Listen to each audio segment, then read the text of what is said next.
The army moved slowly through the fields of France. Men were tired, hungry, and sick. Their boots were full of mud, and their clothes were torn from weeks of marching. Yet they followed their king without question. He rode at the front, his eyes sharp and full of fire. He knew his men were weak, but he also knew they were loyal. The king was not tall, but he carried himself like a giant. His armor was scratched and worn, yet he looked like a man born to lead. His soldiers called him strong, but he knew that strength came not from steel but from will. The road ahead was long and full of danger. Behind them were villages burned by war. Ahead of them stood the might of France.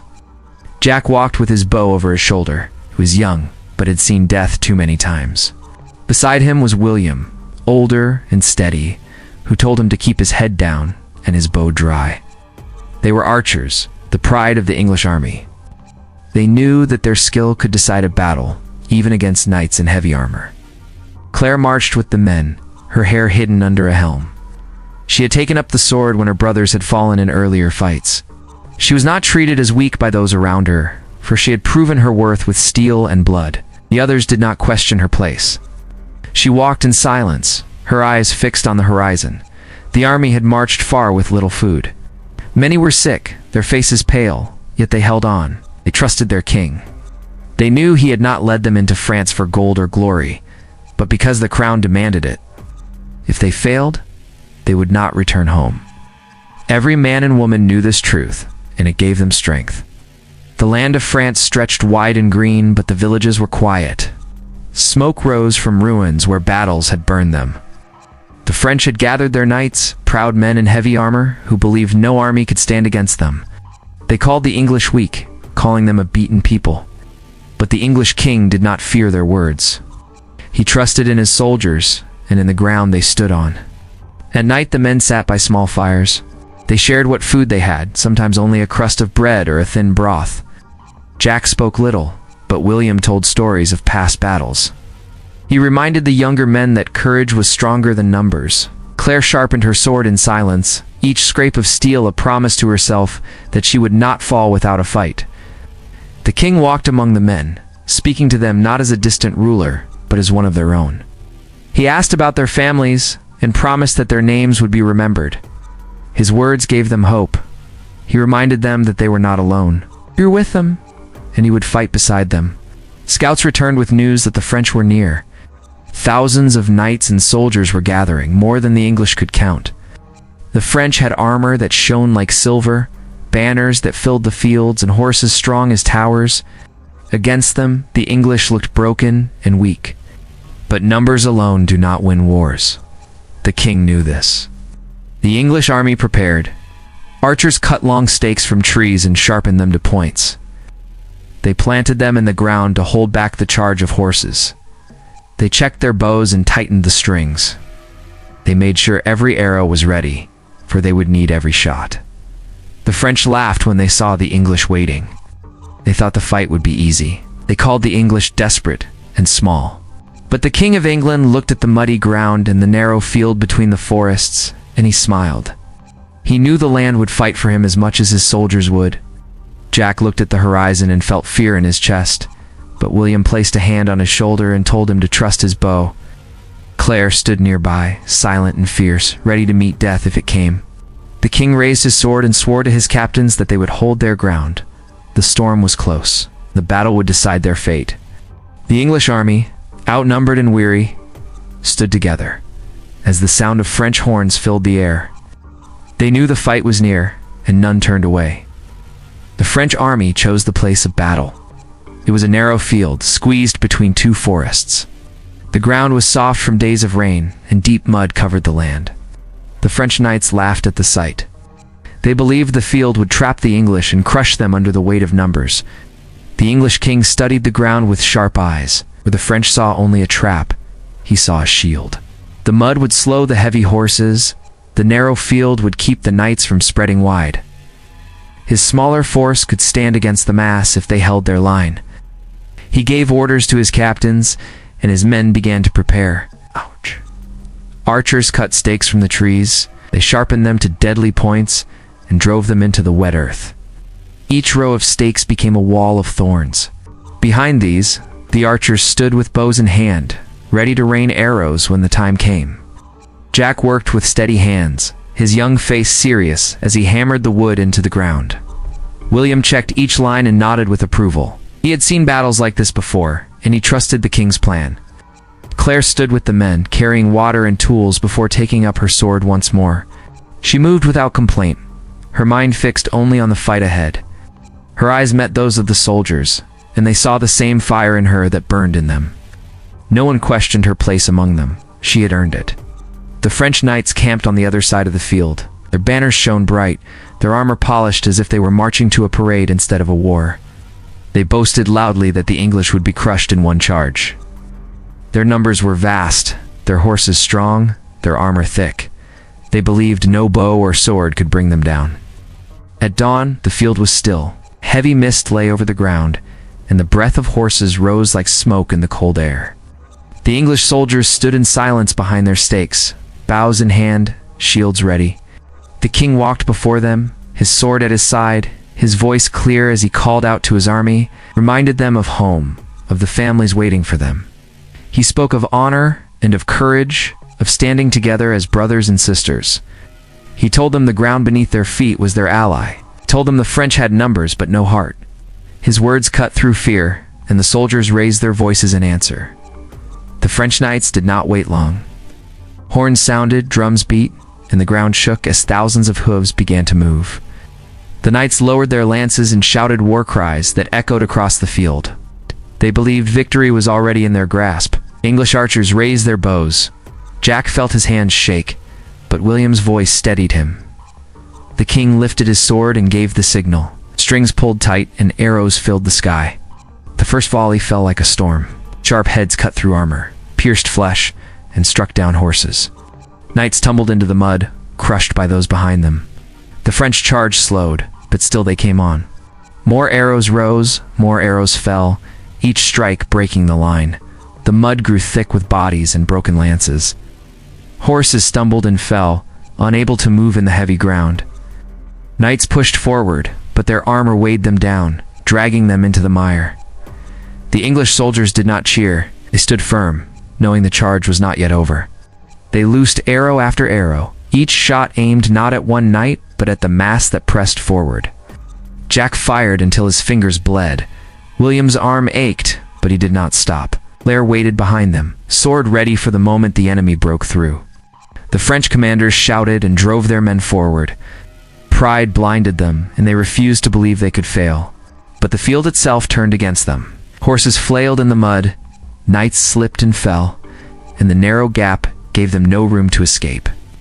The English king watched, calm and fierce, as the plan unfolded. He knew the French had walked into their own trap. The mud was deeper than armor, the arrows sharper than pride. His men, though weak and few, stood stronger than any knight. The clash was close. The field roared with shouts, steel, and cries of the wounded. The storm of arrows had broken the first charge, but the battle was far from done.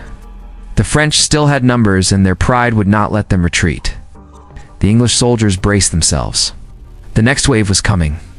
The morning of Agincourt broke with gray skies and heavy mist. The damp air clung to the soldiers as they stood in silence, waiting for the sound of horns. The English king moved among his men, speaking with a steady voice. He told them to stand firm, to trust their training and their courage. He reminded them that fear was nothing compared to the pride of standing together. Jack gripped his bow with shaking hands, stomach twisted, but he kept his eyes fixed on the mist. William noticed and leaned close. He told Jack that every man felt fear, but the brave were those who fought through it. Jack nodded and forced his breath to slow. His fingers touched the arrows at his belt, ready for the command. Claire stood with the swordsman near the front line. Her sword hung at her side, her shield strapped to her arm. She felt the weight of it, but her body was steady. She had already chosen her path. If the enemy came close, she would meet them with steel. Her eyes were hard as she watched the field ahead. The French army was alive with noise. Horns blared, drums rolled, and the ground trembled with the march of thousands. Knights in shining armor lined the field, horses stamping and snorting. Banners waved high, bright colors cutting through the mist. They shouted victory before the fight had even begun. They believed numbers alone would carry the day. The English soldiers stood in silence. The only sound was the creak of bows being drawn and the scrape of armor shifting. The king raised his sword high, and all eyes turned to him. He spoke not as a ruler above them, but as a fighter beside them. Told them they faced death, but death would not take them easily. Promised that every man and woman who stood here would be remembered. The French knights began their charge. Horses surged forward, their hooves pounding the mud. The ground shook like thunder as lances lowered. The mist broke apart as they came, a wall of steel and horseflesh racing toward the English line. The king gave the signal. The first flight of arrows rose into the sky, dark as a storm cloud. Jack drew and fired, his arm steady now. William's arrow followed, then another and another. The sky rained steel. Horses screamed as arrows struck deep. Knights toppled from saddles, crushed in the mud by their own charge. Still, the French came on. Another volley flew, sharper and deadlier. The ground was thick with fallen men and beasts, yet the line pushed forward. The mud pulled at their boots and dragged at their horses, slowing them with every step. The English archers worked without pause. They fired until their arms ached, until their fingers bled. Jack felt the string cut into his skin, but he did not stop. William shouted for the men to keep firing, to keep breaking the charge. Arrow after arrow cut into the mass of knights, breaking their pride with every fall. Claire watched as the first French knights reached the stakes. Horses reared in pain, skewered on sharp wood. Riders were thrown to the ground, their heavy armor dragging them down into the muck. She gripped her sword tight and prepared to fight. The king stood tall, his eyes never leaving the field. He saw the French stumble, saw their order collapse as the mud and arrows turned their strength into weakness. Yet he knew the danger was not over.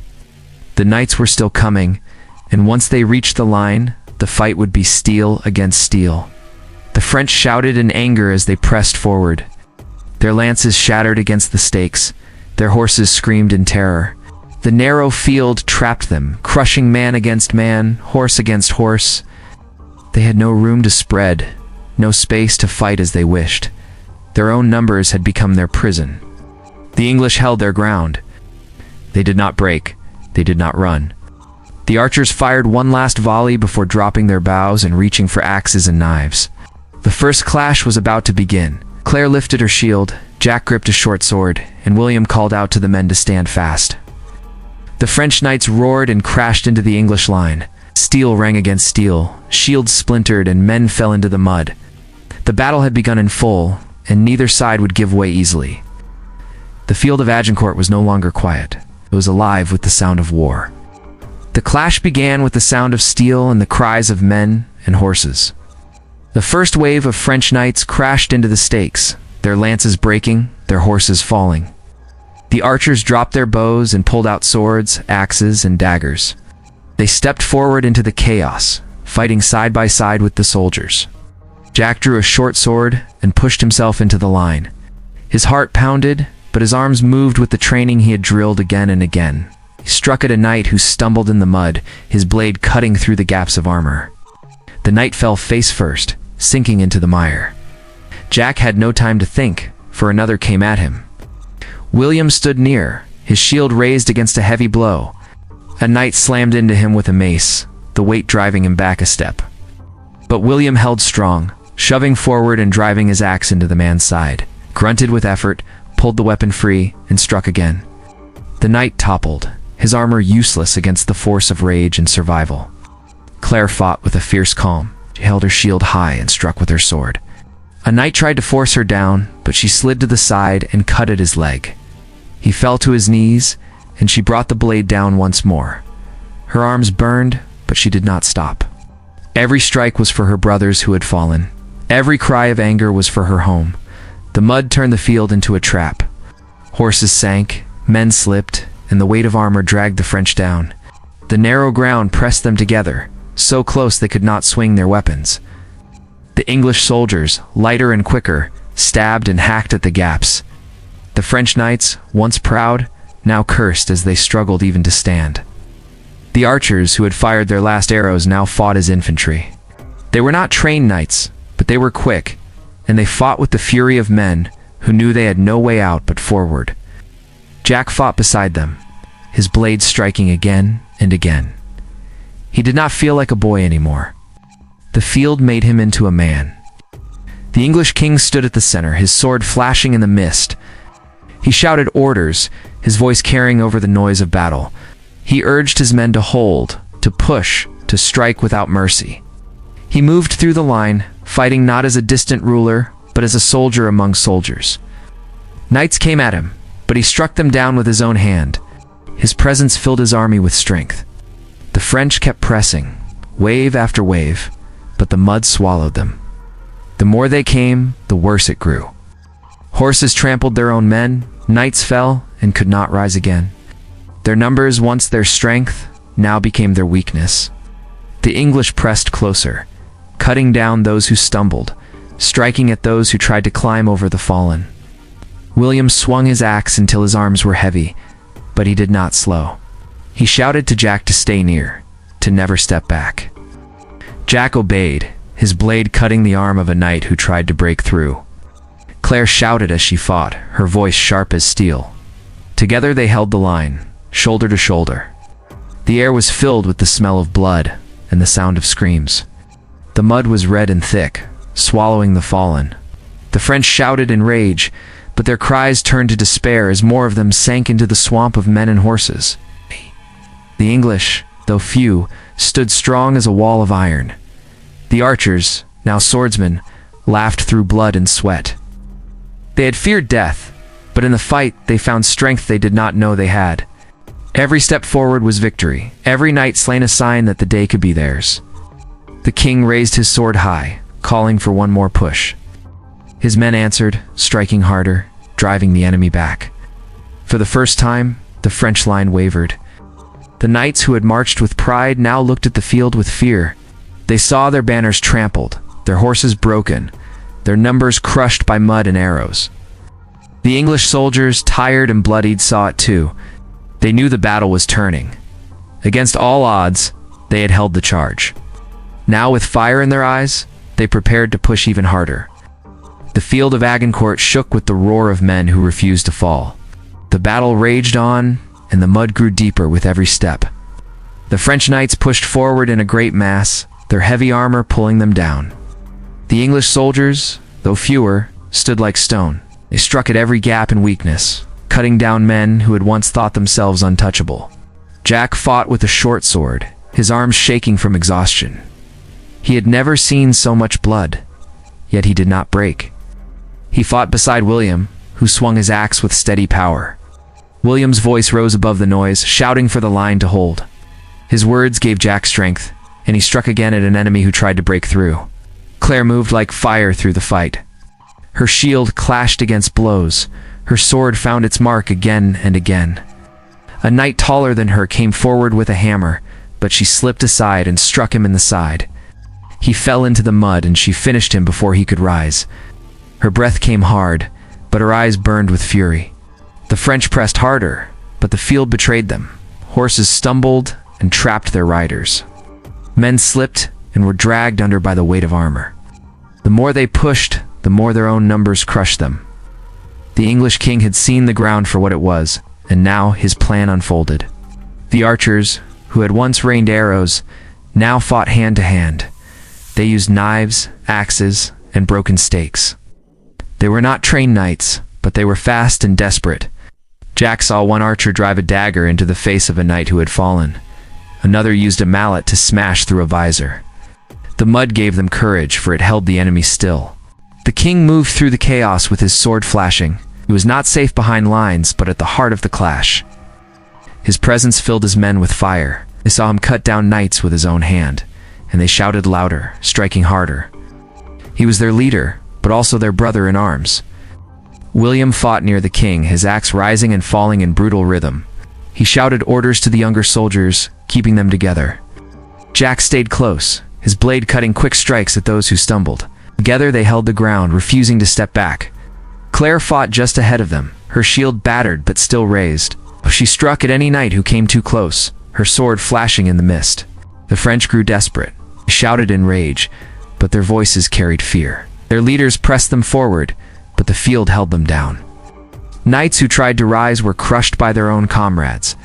Horses flailed and screamed as arrows and mud trapped them. The strength of France was turning into weakness before their eyes. Still, they fought on. The clash was brutal. Steel clanged against steel, shields cracked, and men screamed as they fell.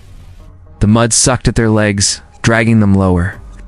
Some knights drowned where they lay, buried by weight and earth.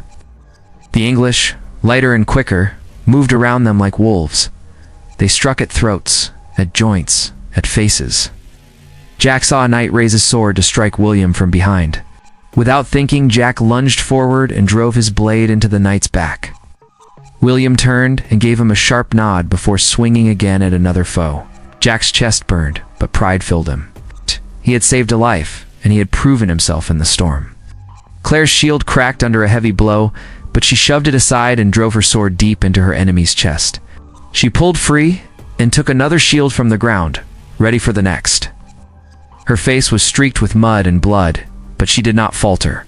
Her heart was steady, her will unbroken. The king raised his sword high, shouting for one final push. His voice cut through the roar of the field. His soldiers answered with a cheer that rose above the clash. They pressed forward with new strength, cutting into the mass of knights who could no longer move as one.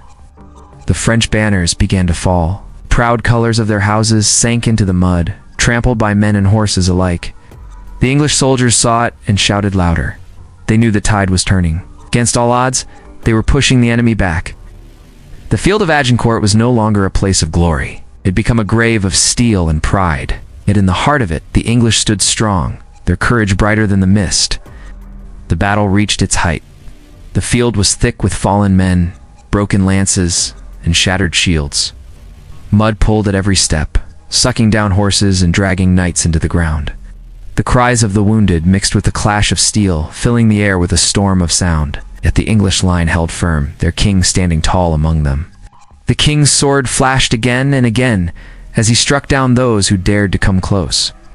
His armor was battered, his arms heavy, but his will never wavered. He shouted to his captains, calling them by name, urging them to push forward. His voice carried through the mist, reaching even the youngest soldiers who clung to their courage. Jack fought with a short sword, his face streaked with sweat and mud. Every strike sent pain through his arms, but he did not stop. He fought beside William, who swung his axe with a steady rhythm that cut down any knight within reach. William's voice rose over the noise, telling the men to keep their line tight, to never give an inch. Claire stood near the front, her shield dented, her sword dripping with blood. A knight came at her with a spear, but she knocked it aside and drove her blade into his chest. She pulled free, turned, and struck again at another. Her body ached, but her spirit burned bright. She had lost much before this day, and she would not fall until the last breath left her. The French knights struggled in the mud. They had entered the field with pride, but now their heavy armor weighed them down. Horses fell one after another, their riders trapped beneath. The narrow space forced them together, crushing man against man, leaving them no room to fight with skill. Their strength had become their prison. The English king saw this and pressed the attack. He called to the archers who had run out of arrows. They drew knives and axes and joined the fight at the line. Together with the soldiers, they struck at every gap in armor, at every knight who slipped in the mud. Their courage turned the tide. Jack found himself face to face with a knight twice his size. The man's sword swung heavy, forcing Jack back step by step. Fear burned in his chest, but he kept his guard high. The knight raised his blade for a killing strike, but William rushed in and swung his axe with all his strength. The blade bit through steel, and the knight crashed into the mud. Jack gasped for breath and gave William a grateful nod before turning back to the fight. Claire fought with unbroken fury. She cut down one knight, then another, moving with speed that heavier men could not match. A French soldier tried to drag her down, but she drove her shield into his face and sent him sprawling. She stepped forward, her sword flashing as she struck him down before he could rise. The French lines began to falter. Their banners wavered. Their captains shouted in anger, but fear had crept into their hearts. They saw their comrades falling, their horses broken, their armor sinking into the mud. They had come with pride and laughter, but now despair weighed heavier than steel. The English king raised his sword high and called for a final push. His men roared in answer, their voices carrying across the field. They surged forward together, striking with all the strength they had left. The French line broke. Knights who had once mocked the English now stumbled back in panic. William shouted for the men to press harder. Jack followed close, his blade cutting at those who turned to flee. Claire struck down another knight and lifted her shield, urging those around her to hold strong. Their courage spread like fire, filling the line with new strength. The French captains tried to rally their men, but it was too late. The mud had swallowed their pride, the arrows had broken their charge, and the English soldiers, though fewer, fought with a will no armor could withstand. The field was no longer a place of victory for France.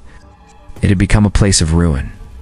The English king stood firm at the heart of it, his sword raised, his men shouting around him. Against all odds, they had turned the tide. The French knights who still stood now fought not with pride but with fear. Their line was broken, their strength shattered. The English pressed forward step by step, driving them back into the mire. The battle was not yet over, but the turning point had come. The French line broke at last. What had begun as a proud charge with shining banners now lay in ruin across the muddy field. Knights who had laughed at the English now cried out in panic. Some tried to fight on, but most stumbled back through the mire, their armor dragging them down as their horses slipped and fell. The English king stood at the center of his men, his sword lifted high. His voice rang clear across the field as he called his soldiers to press forward. His face was streaked with mud, his armor scarred, yet his presence gave strength to every man who could still stand. They answered with a roar and drove into the broken enemy. Oosh! Jack pushed through the line, his sword flashing in the dim light. Every strike came with all the force left in his body. He had fought since morning, his arms heavy, but he would not stop now. He saw the French knights faltering, their backs turned, their shields lowered. He struck at one, then at another, cutting through the chaos with grim resolve. William moved beside him, his axe rising and falling like the beat of a drum. He cut through steel, shields, and men with the same steady rhythm. His voice carried across the din, urging the younger soldiers to stay close, to strike together, and to give the enemy no room to breathe. The men obeyed, their courage swelling as they followed his lead. Claire fought near the king himself. Her shield was battered, her sword chipped, yet she pressed on with a fire that none could quench. She faced night after night, her blade finding every weak point, her movements swift where the enemy was slow. She had endured loss before this day, and that pain turned into strength with every blow she struck. The field was filled with screams as the French knights fell. Horses thrashed in the mud, men slipped under the weight of their armor, and the once proud banners toppled into the mire. The ground shook with the clash of steel, but the outcome was clear. The French no longer fought for victory, they fought only to survive. The English soldiers, though weary, showed no sign of giving way. Archers, who had run out of arrows, fought with knives, mallets, and axes, driving their foes into the ground. Foot soldiers pressed hard with spears and swords, closing every gap, leaving no space for the enemy to recover. The broken charge that had once seemed unstoppable was now a mass of fallen men. The king saw the moment and raised his voice again. He called for one last strike, and the English roared in answer. They surged forward as one body, a wave of steel and fury. The French line shattered completely. Some knights dropped their weapons and tried to flee. Others sank in the mud and cried for mercy. Many were cut down where they stood. Jack swung until his arms shook, but he did not stop. William stood like a wall, cutting down any who tried to break through. Claire's sword struck without pause, her shield deflecting every desperate blow. Round them, the English soldiers fought with a spirit born not from pride, but from survival and unity. The battle that had begun as hopeless now turned into triumph. The French were crushed, their pride ground into the mud. What had once been a threat to end the English army had instead become their defeat. When the last knights fell, the field grew still. The cries faded, replaced by the heavy breaths of men who had given all they had. The king stood tall, his sword lowered at last. His eyes swept the field, seeing the ruin of the enemy and the survival of his own. He knew the cost had been great, but the victory was theirs. Jack dropped to one knee, his chest heaving. William leaned on his axe, his strength nearly spent. Claire lowered her shield, her arms trembling, but her gaze remained steady. They had endured, and they had won. The king moved among his men, speaking to them, praising their courage, calling them brothers in arms. His words reached even the weakest soldier, filling them with pride that no hardship could take away. They had stood together against a greater force and had not broken. The French had believed victory was certain. They had thought numbers and armor were enough. But they had not understood the will of those who fought with nothing left to lose. On that muddy field, the English had shown that resolve and unity could overcome even the strongest foe. As night began to fall, the English soldiers gathered close around their king. The banners of France lay trampled in the mire, while the banner of England still rose high in the damp wind. The victory was sealed, and history would remember how a smaller, weaker army had struck down the pride of France. Jack, William, and Claire stood together, their bodies bruised and weary, but their spirits unbroken. They knew they had faced death and walked away with honor. The memory of this day would never leave them, nor would the bond they had forged in the storm of battle. The war was not over, but this battle was won.